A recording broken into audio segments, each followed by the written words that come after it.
Cars aren't just transportation, let's face it, they're also image and fashion statements. Since hulking SUVs aren't as cool these days, smaller crossovers are seeing more buyers. Infiniti's EX35 sure hit the market at the right time. EX35 does have a crossover vibe about it, and if you're cross shopping, you'd probably be looking at, say, a BMW X3 or maybe an Acura RDX. I've got to say, though, it feels more like a station wagon or hatchback version of Infiniti's own G35 sedan. And there's nothing wrong with that. It rides on the same chassis as the G, and though the good-looking EX here is around 5 inches longer and taller, it doesn't look much larger. Choose between rear and all-wheel drive. The oomph comes from a 297-horse V6. That's connected to a 5-speed automatic transmission with manual shift mode.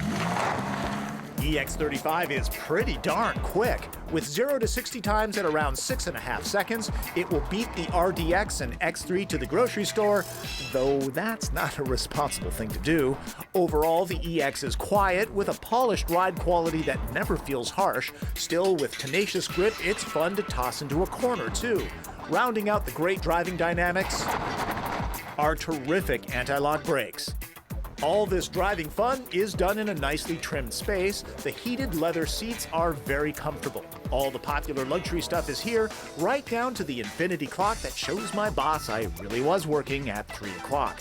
EX is iPod friendly, but it's just as easy to plug in a flash memory card full of music. The user interface, using both buttons and touch, is easy to use. I didn't even consult the manual to pair my Bluetooth phone. Thinking of pressing the EX into everyday family use? Keep this in mind, it's not overly large back here. There's just enough knee and foot room for an average-sized guy like myself. Also, there's a drive shaft tunnel that the center passenger has to deal with. Other gripes, no separate climate control back here. Brightly lighted gauges can fool a driver into thinking headlights are on at night. And then there's fuel economy. My average is 18 miles to the gallon using specified premium. People buy these kinds of vehicles because they're practical, and certainly the EX is more useful than the G sedan. The stylish forward rake of the rear glass holds the cargo area to 5 packs, small for a crossover. The rear seats don't just split and fold. Motorized seat backs can be operated from the trunk or up front.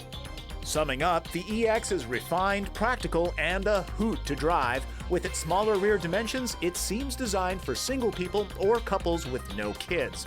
Is it a crossover? A wagon? A hatchback? Does it really matter? Those not hung up on categories will enjoy the Infiniti EX35 on its own terms.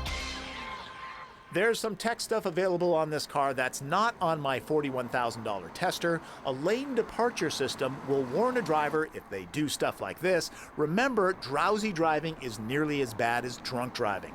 Something called a round view monitor would enhance this rear-mounted camera with 3 more for a 360-degree view that looks like it's taken from a helicopter hovering right above the car. No chopper is used, though. It would be problematic in parking garages. For those who like the G35 sedan or coupe, but need something more useful, the EX does a commendable job of keeping that fun-to-drive feeling.